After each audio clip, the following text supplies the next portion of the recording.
Real trust is when your prospect says to themselves inside, he just gets me. He just understands me. And you know, on top of that, he's not even tried to sell me anything on top of that. Hey, look, you're the #1 authority on trust-based selling.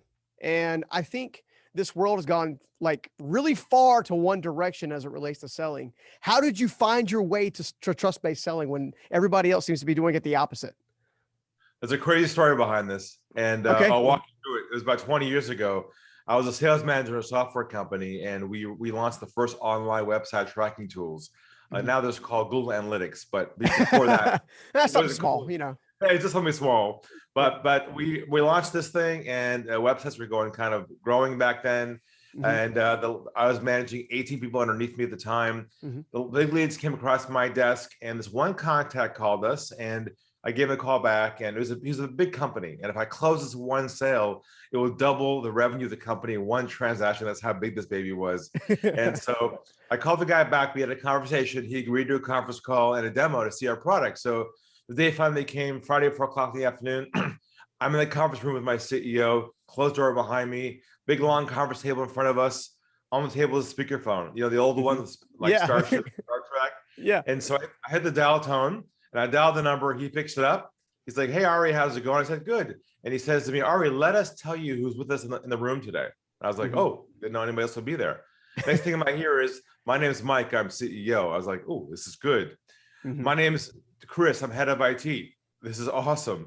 "My name's Julie. I'm head of global marketing. This is amazing." I mean, everybody on this call was a decision maker. Yeah. You know what I'm saying? So let's close it. This is gonna, if it's gonna happen, it's gonna happen today. Let me say it right now.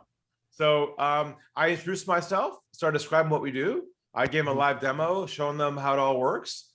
And I started this noise on the phone call, like, "Wow, this is great. This is amazing." They started asking me all kinds of questions. How does it work? How do we get it started? I mean, honestly, there was so much chemistry on this phone call. It was like a love fest on the phone. Yeah. You know what I'm talking about? Yeah. Just so much chemistry going back. I'm saying to myself, this is awesome. I'm asking all the right kinds of questions, building rapport. I'm doing everything I was taught to do by the sales gurus. I had the books at home, CDs in my car back then.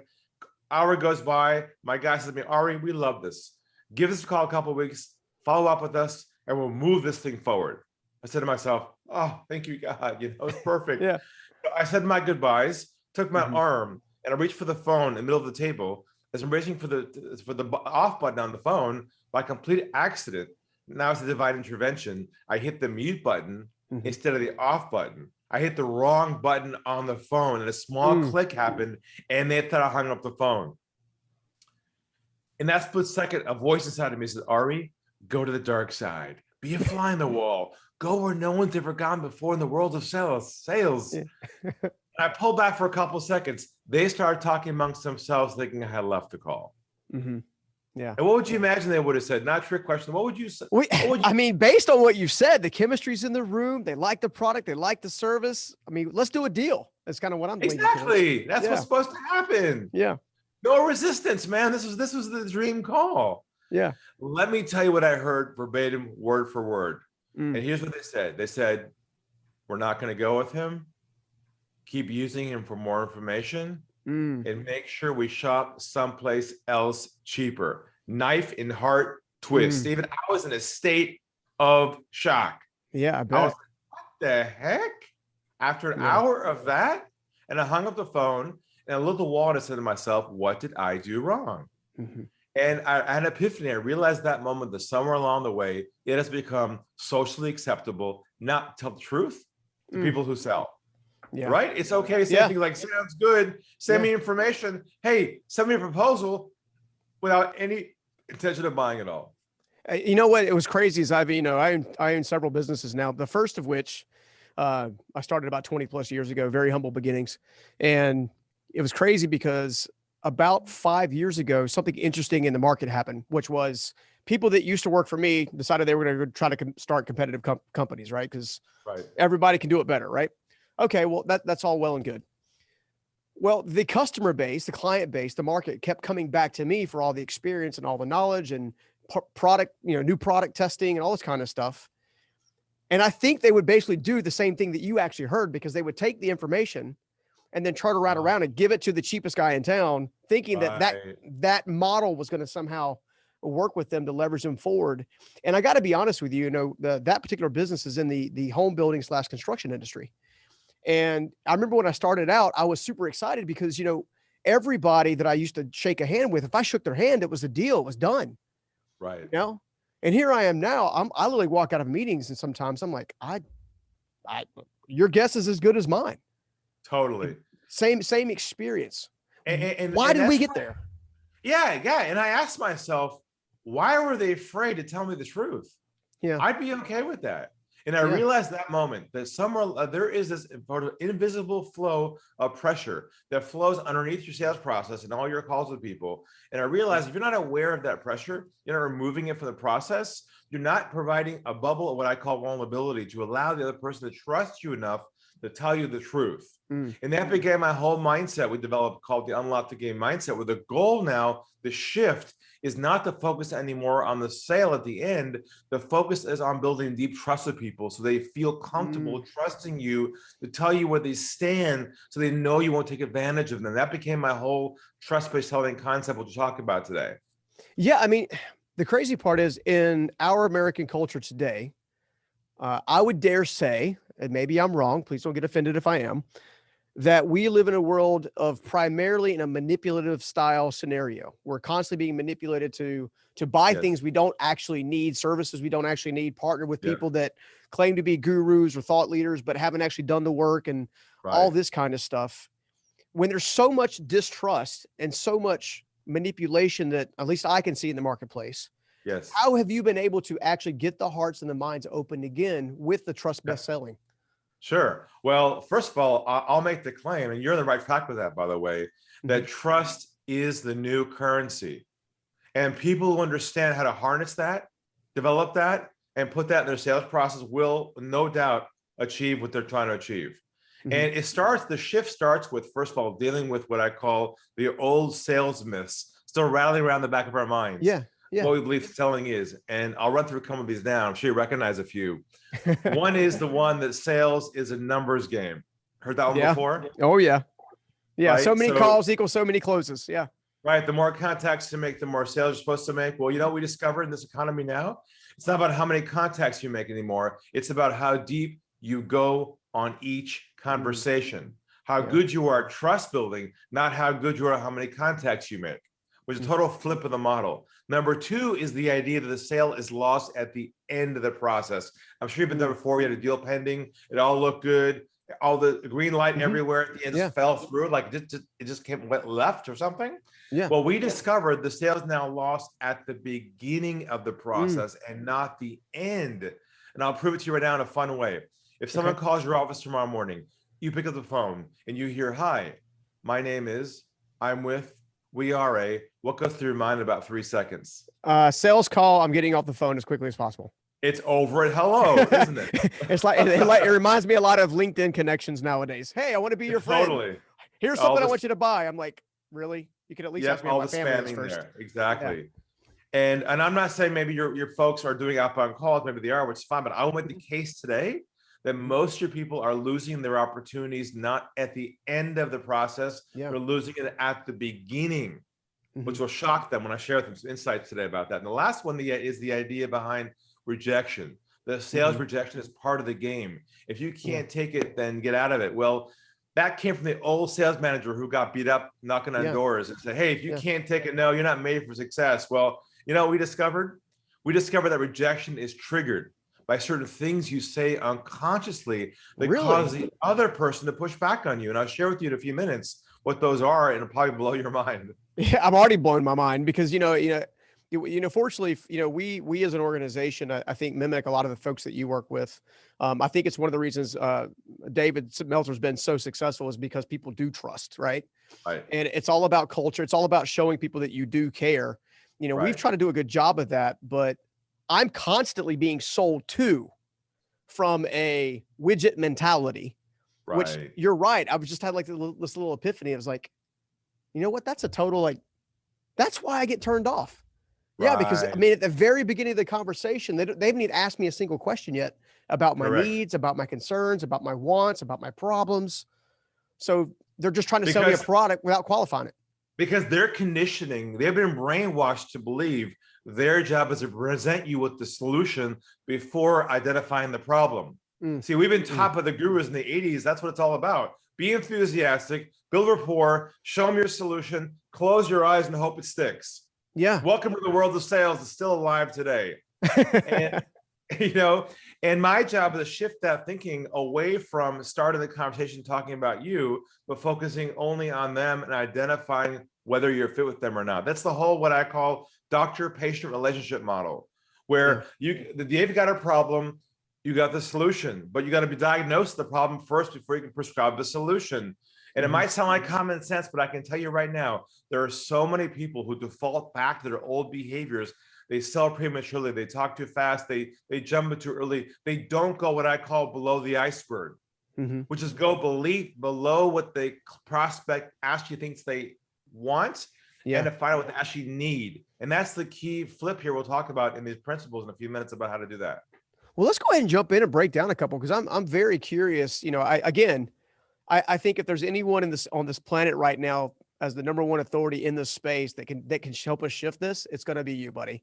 So I want to go ahead and break down a couple of the principles, if you don't mind. So what's the first thing that as salespeople, we're all doing wrong straight out of the gate? So the first principle here is to always be consciously aware of what I call diffusing pressure, taking pressure out of the conversation. Now, how you do that is we developed our own proprietary, what we call trust-based languaging, words and phrases to you that replace sales scripts and remove the momentum out of it to build that trust. Let me give you an example. Let's do a live scenario right now.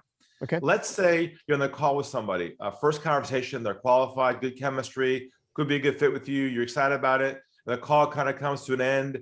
What do we normally say at the end of a call like that? What's a typical thing we're supposed to say when we end a call and it looks like it could be a fit? We normally say things like what?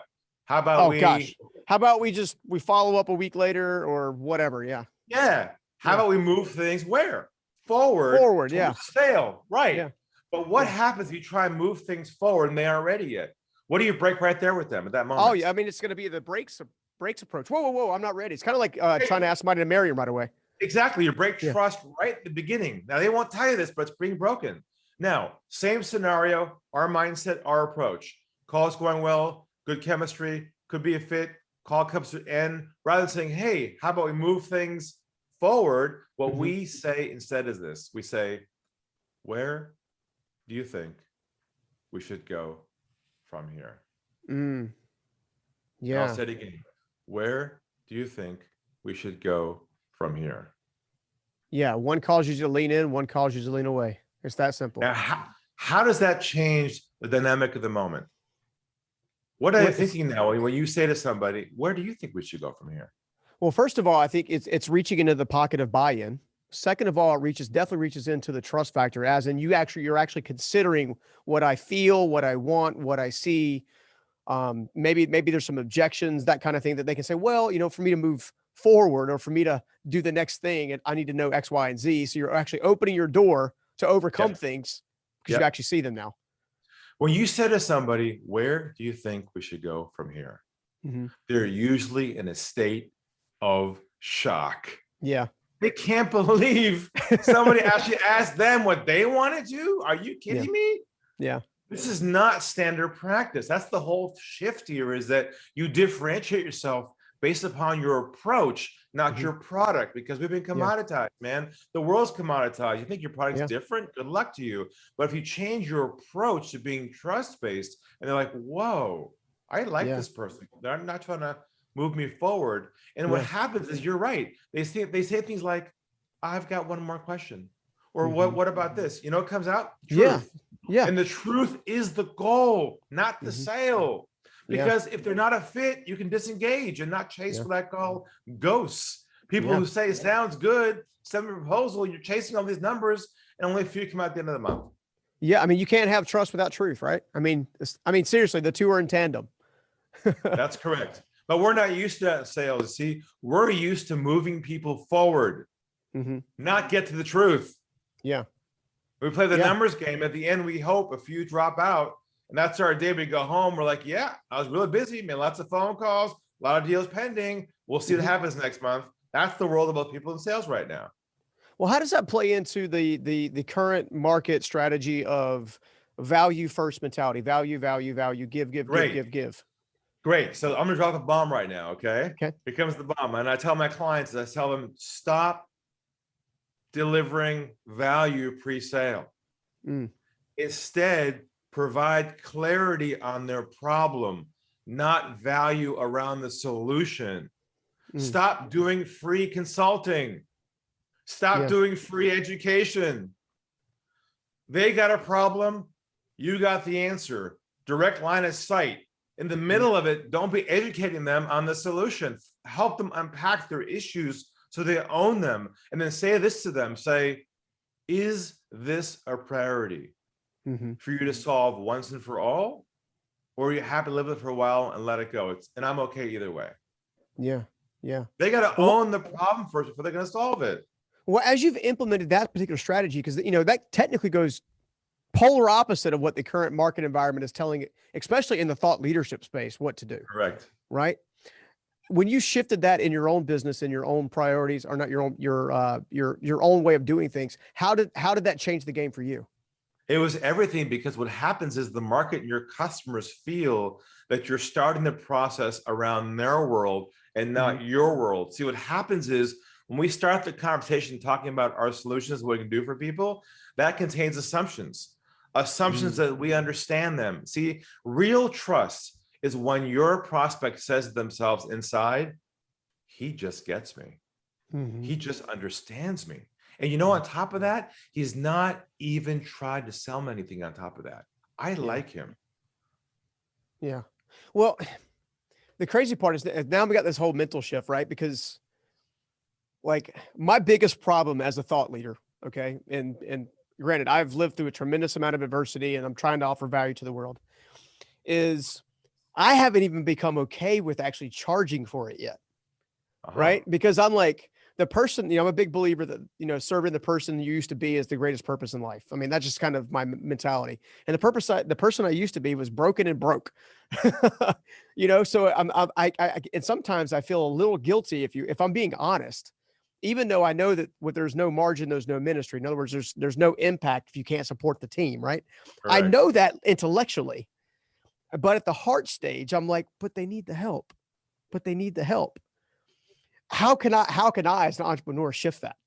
You could help them and get paid by providing them with complete clarity on their problem. That's the real value for them. They'll pay you for that.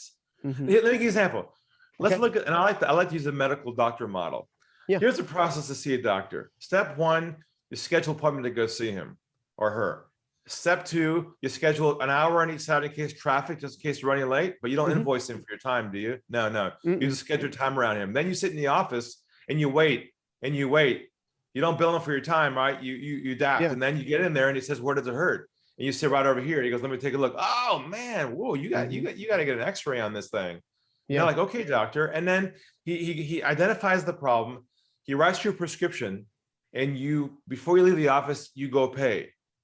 You pay before the problem is solved. Yeah, that's because true. The clarity in itself is the value.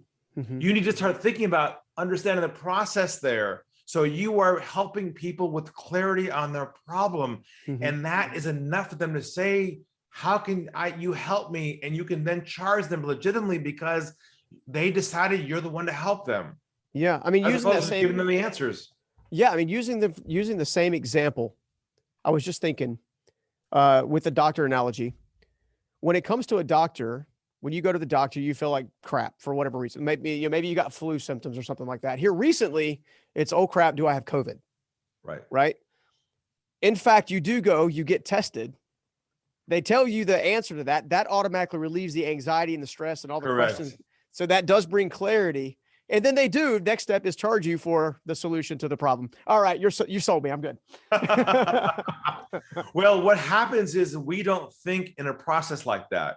We meet somebody, they got a problem. We go, oh, I can help you. Let me tell you how. And you're like, here it is. Here you go. I'm like, that's just value to both of you. That makes no sense. Your job first is to help them understand the impact of their entire issue and ask them the key question.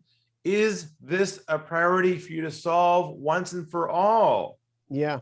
Yeah. When they own the problem, then they want to pay to solve it. Yeah. No, I totally get it. I totally get it. Well, let's go ahead and go on to the next principle. What's the next principle we're looking for? I got one more, and that is this idea that their goal is to always be getting to the truth with people. Now, what does that mean? What that means is having your prospects feel comfortable telling you where they stand every step of the way, so you're not guessing and hoping it's going to work out. Let me give you an example of this. Happening recently, someone called my office, got through my team, got to me. I picked the phone up and I hear this. I hear Mr. Galper. I said, yes. My name is John Johnson. Changed the name. He said, changing his name. And he says, I'm with XYZ company. You recognize the name. They're a global business. We're looking at bringing someone like yourself in to change our culture and our sales performance. We're looking at you and 2 other people right now. We'd like to know, first of all, why should we go with you? Why you're the best? And give me your best sales pitch. It says this to me, of all people in the world, right? So I took a deep breath. I got centered in my mindset again. I lowered my voice and I said this to him. What I said was this. I said, well, isn't that interesting? Again, throwing out the unexpected. And then I paused and I said, over here at our company, we have a very similar process to you, where we ask you a few questions, gather information to see if we're a good fit. And if we're a good fit, we decide where to go from there. And I said to him, would you be open to that? And my guess is it was a resounding, well, yeah, I suppose so, while leaning in. First, dead silence. I was like, oh man, he's still there. Then I felt his breath across the phone, like he actually breathed. I felt the shoulders kind of, I could tell the shoulders came down. He became human again. Yeah. He took the armor off of him. He lowers his voice and he says to me, okay, what kind of questions do you have for me? Yeah. Next thing I know, within 5 minutes, I discover 1, he's not a decision maker. 2, he has no budget. And 3, he's just curious as to what I do. And AKA not a good fit, which made you save a whole lot of time, politely moving on, but leaving a door for a future business. No more chasing, no more pursuing, no more. That's this drug. It's in our bodies and it's latent and it's triggered with inbound calls like that. You know what the drug is called? Dopamine. It's called hopium. You know the hopium drug? Hopium. I love it. You're like, yeah, I got the call. You're just like so excited. I got the inbound call, the whale, the bluebird. Woohoo! Yeah. You go home, you go to your team. Guess what, guys? I got the call. And you're like so excited. You're on this high. Then you follow up with a guy and you get their voicemail. Like, what the? He's not answering his phone. Then what do you do next? You go to your computer, you open your email, and you write, hi, John, I'm writing you to what? To follow up. Follow up. Yeah. So I'm going to ask you right now, and all your listeners and viewers, to remove one key phrase forever from the vocabulary as of today and never, ever use it again in their business life and sales life. And here it is. Never again use the phrase follow up ever again as of today. What's the only industry that uses the word follow up? Gosh. Sales. Yeah. It's like, there's a few more classic ones too. You know, remember those good old ones? Like, hey, I'm giving you a call to check in, touch base. This is like 1980s all over again. And in today's day, we're so conditioned to using these old behaviors that people know within 3 seconds, you're one of those types. Yeah. So never use the word follow up again. Use this instead. This comes right from our program. Okay, here it is. I'm giving you a call to see if you have any feedback on our previous conversation, any feedback on our last meeting, any feedback on our proposal, any feedback on the job. Feedback's going which direction? It's going backwards, away from the sale, not towards the sale. Your goal is to move momentum away from the goal. The moment they feel that you're trying to move into a next step, it's over. Yeah. Because they know they're in a structured process they've heard 1,000 times. You've got to change your approach. Otherwise, they'll feel like you're like everyone else. Speaking of the way in which we are selling, the way in which we are communicating, the way in which we are building a connection or not building a connection when it comes to salespeople in general. Okay. So, there's people that I think that kind of try sales. There are people that are gifted at sales. There are people that could be mentored in sales. How do you know when you have for lack of a better word, a dud of a salesperson versus a salesperson who just needs to be mentored? How do you know the difference? What types of things do you see that kind of are indicators? The difference is the person has to be open to letting go of inauthentic behaviors they know don't feel right to them. If they were treated that certain way, how would they feel? You see, when you reverse it on someone else, they go, doesn't feel right. So the hardened person who's been selling for sales for a long time, who thinks the only way to do it this way, they are difficult to change. But the ones who are open and realize chasing ghosts, not getting calls back, number game is not fun anymore. It's time to make that shift. Sorry about that. Siri just popped in my ear for some reason. No problem. Okay. I was like, what's going on? I got great editors. Go ahead. Sorry. Yeah. So it's really about being open-minded to letting go of the old dysfunctional behaviors that don't feel right anymore and have been pretty outdated. Yeah. That's really good. Because I just got to thinking, I just bought a new vehicle, kind of a toy, and I went to go through the buying experience, and I've bought many vehicles. I used to sell cars when I was younger, so I know about F&I, and I know about the experience inside of F&I. I know where things are and buy rates and all this kind of stuff. So I kind of always go in with a little bit of, almost like warrior mentality. Like, all right, I'm going to buy a car. Let me grab my shield. Let me grab my sword. Let me grab my helmet. You got armor on, right? Exactly. And I go there, and the first dealership I go to, a man comes out, clearly been selling cars a long time, and is proceeding to basically give me all the one-liners like he was going to pick me up to take me on a date in the sales world. So I very quickly got kind of the heebie-jeebies, and I was like, you know what? He's like, how soon before you're in the market? I was like, it might be a little bit, man. I'm just kind of window shopping. Meanwhile, I go literally 10 miles down the street to another dealership, and I walk out, a young guy, and he goes, hey, my name is X. And welcome to the dealership. If there's anything I can do to kind of assist you, just let me know. I'm gonna be right over here. And he started wiping down cars, like with little spot shine, right? So I'm like, huh. So rather than the guy come running down the street to me at the other dealership, like just because he clearly wants to sell, this guy's like, hey, I'm here. And he proceeds to ask me questions like, what are you excited about? What's missing? And really spend time to qualify. And I literally bought a car an hour later. So I think this experience teaches us a lot about the power of trust-based selling. Now, you talked earlier in the show about the experience where everything kind of fell apart at the last second. That entire experience helped you build a massive framework around trust-based selling. What's the best way for someone to consume that information so they can maybe shake themselves out of the bad sales scenario and get on to being more productive? Well, the first thing is obviously saying to yourself, it's time for me to go back to school. Yeah. I've got to learn how to build trust, because trust, people think is conscious. It's actually unconscious. You got to know how to do it, the right languaging, the right process. So look, if people want to dive into this, I do have an intro free course they get access to at unlockthegame.com. I do a live streaming show every 2 weeks called Stump the Guru. Yeah, man. Where they can jump online and throw me off my perch, give me your toughest challenge you can answer, and I'll see what I can do. I used to make live cold calls in front of thousands of people, so I'm pretty comfortable with that. Well, that's one way to test yourself. Exactly. And also LinkedIn, reach out to me. We can have a chat there, say hello. But look, the world has changed. No one will argue against that. But if your sales approach is the same, you're doing it for years, man, you're about to hit a serious wall coming soon. Yeah. Well, let me pivot just a little bit and have you articulate to the best of your, the best of your perspective. Sure. What does sales done well really look like? What's the experience for the salesperson? What's the experience for the consumer? Stop selling.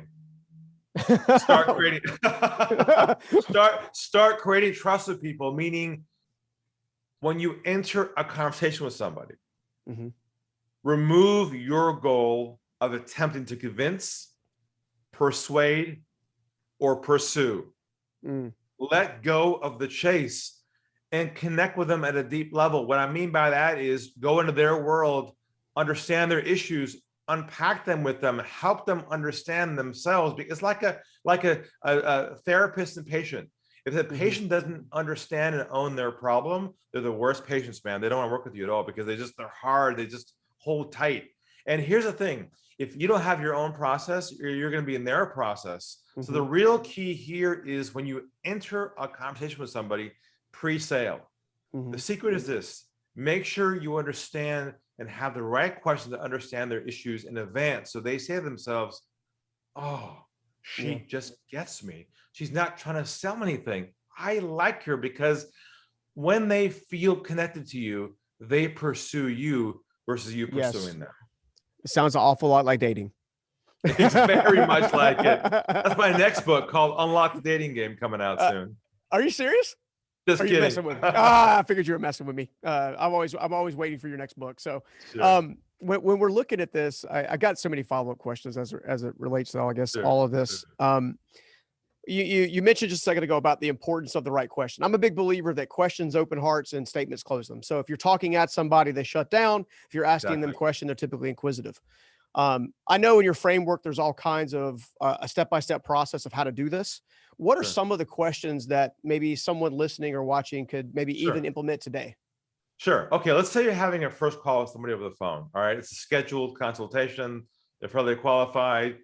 Usually what we do is say, hey, how's it going? Nice to meet you. Hey. And we get in this kind of flow about ourselves, rather than try and add in rapport and relationship building at the beginning of your call, which I know is fake anyways. Rather than add that in, instead take that out. Start the conversation with this.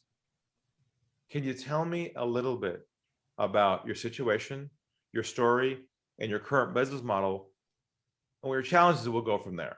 So put the ball in their court. Say, can we start the dialogue chatting with about your situation? So put the ball in their court, have them talk about themselves first. And then when you hear their issues that come up, begin to unpack them. Here's how you do it. Let's say, I don't know, say you're a business coach and someone says to you, I'm having difficulty with my team right now. Yeah. Right. Because they're not performing well. Like normally, if you're a consultant, you might say, oh, okay, I can help you with that. Look, what we can do with that is we see, rather than that, say this. And here's the key phrase. Say, when they give you a problem at the surface level, say this. Say, can you tell me a little bit more about that? Yeah. That's the magic phrase to use when you hear someone telling you a problem, because that opens up them going to a new space with you to explain to you what the issue is, the impact, the ROI loss, and that goes deep down this rabbit hole of their issues where they say themselves, wow, I didn't realize we're going here today. I'm like, yeah, this call is about you. I'm the doctor, you're the patient. This is not a relationship building conversation, my friend. This is a diagnostic call to determine whether we're a fit or not. Yeah. Well, I love what you're saying, because I think it is so needed. I mean, in a big way. Like, again, I just gave you my car buying experience. I buy products all the time for my various businesses. They're always harsh negotiating kind of thing. I rarely, as someone who buys millions of dollars of product on a year's basis, I very rarely get, hey, how can we serve you? How can we help you? What are your problems? What are your concerns? Right now in the construction industry specifically. So one of my 7 companies is a construction business. And then there's real estate and some other things I do.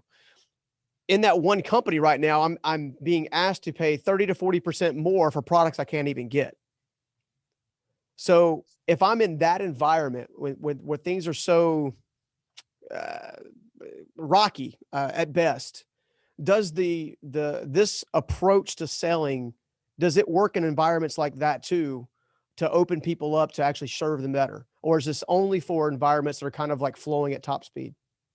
No, this is how life used to be. Yeah. When we were in villages, we said that we shook hands, we said hello, we listened, we connected. You see, we got technology totally just moved us away from one-on-one connection. Yeah. So this is the human condition, man. This is like This is the basics of what makes life work. And I think the more, no matter what conditions you're in, the more you focus on the client's problem and they feel that you understand them, that's when real trust is created, not the fake stuff like, hey, how's it going? Nice to meet you. How's the weather outside? That's not trust. That's fake rapport, and stop doing that. And everybody's used to it. As soon as you get over the age of 18, you've been sold your first credit card. You were inundated from that moment on. So I totally see that. No, I wanted to bring that up because a lot of times, you know, you take someone like yourself, who's the #1 authority in this area. And even though you're the #1 authority in that area, people are like, well, that doesn't fit to my situation. That doesn't fit to my market. That doesn't fit to my product or service. And I wanted to have you actually articulate that because it fits to every product or service. It fits to any type of selling if you actually want to have what I refer to as the long game business, because the short game is all about products. Long game is all about relationships. If you want to narrow this thing down, the ideal for this model is for if you're in the business of low volume, high price point, high trust quadrant. If you're in that quadrant, advisory, high price point products, high margin, long sales cycle, relationship building, this is where it gets the most impact. If it's commoditization, like shoes, a quick, small transaction, maybe not. There's not much room in there for that. But if you got to build trust with someone first, and it's a high transaction, this is the answer. So basically, this is the best answer for any type of connection-oriented organization or product or service. Yeah, an advisory type of business, a consulting business, a high transaction business, a SaaS company, software, anything that requires a large purchase, ongoing relationship with someone, you can't start it selling the old way. Now, just out of curiosity, the experience that you had when we first opened the show up, was that the catalyst to writing your book? I mean, it was because, I mean, is what happened? Because it's such a great book. I mean, like, you know, what was the catalyst? I mean, that story is what woke me up. Woke me up to the game that's going on behind the scenes. I was a pawn in the middle of. I wasn't even aware of. See, what happens is we're being taken advantage of now by chasing people. Where we got breadcrumbs we follow, hoping we'll make that sale, and that woke me up to the truth. In fact, people always ask me. They said to me, Ari, if you knew what you knew right now, back then, what would you do differently back then if you knew what you knew now? And I tell people that if I knew what I knew now back then, I never would have had the phone call, because on the first contact with him, before I had the conference call, I would have figured out what the agenda was. Now, out of curiosity, playing devil's advocate, I'm just curious. How would you be able to determine that on the first call rather than the second call? Like, what are some of the tea leaves that you could have? So this goes to my new book I'm working on called The One Call Sale, which I'm working on. All right, sign me up. One call sale. I'm done. This is all about how to build deep trust on one conversation with somebody where the truth comes out, and you know, lay the land, right? So this, if I had knew what I knew now, I would have spent a lot of time unpacking with him what their agenda was, what their goal was, where they were at, what their timing was, who was involved, what's going to be happening. I would have got all this out from the beginning. So I would have not been surprised at the end, had my hopium already in that bottle to pop out hoping that sale. Hopium needs a cork, right? Exactly. It's flying around everywhere and we drink it all the time. Well, now that you've obviously you're crazy successful in this area, can you give us like a little bit? You know, the show's stuck to Unstoppable, so stuck is not making progress, and Unstoppable is consistently making progress, right? I had a recent guest on Diamond Dallas Page for the WWE Hall of Fame. He was just on the show recently, and I said, "Well, what's your definition of unstoppable?" Right? And he's like, "Relentless." I was like, "That's a great word. You got to be relentless." Okay, good. So I'm curious, in your world, when you look at stuck Ari that was on that sales call that had their heart kind of like knife in heart, oh my gosh, what just happened? And Ari now, who's like crazy successful, now leading all kinds of millions of people all over the place. What is the difference in Ari and what is the difference in the technique? Like, how have you actually applied what you've been teaching? I would say being the contrarian, going the opposite of everybody else. Not be afraid to follow the crowd. Be resilient. If the crowd's going that direction, you go that direction. That's been my one goalpost the entire time, is when the whole industry is saying, go do that. I'm like, no, let's go do that. Right. So if you can kind of keep that in mind and that becomes your kind of main track, you'll always do well.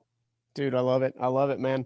I'm enjoying this conversation so much. I feel like I got like 1,000 more questions. And one of my first questions I was going to ask is like, cause everybody's into sales, like, they want to double and triple and quadruple their sales. And you've already answered the question. So I was like, well, I can't answer that one. I can't ask that one. So, as you're looking at your ultimate legacy, I'm a big believer in creating a legacy that outlives you. And, that's how you ultimately leave your mark on the world. What is the legacy you want to leave on the world? Well, just so I'm doing this through certification. I'm certifying coaches, trainers who want to become a consultant in our methodology and go out and replicate me essentially and deliver this around the world. That's how I'm doing it at a practical level.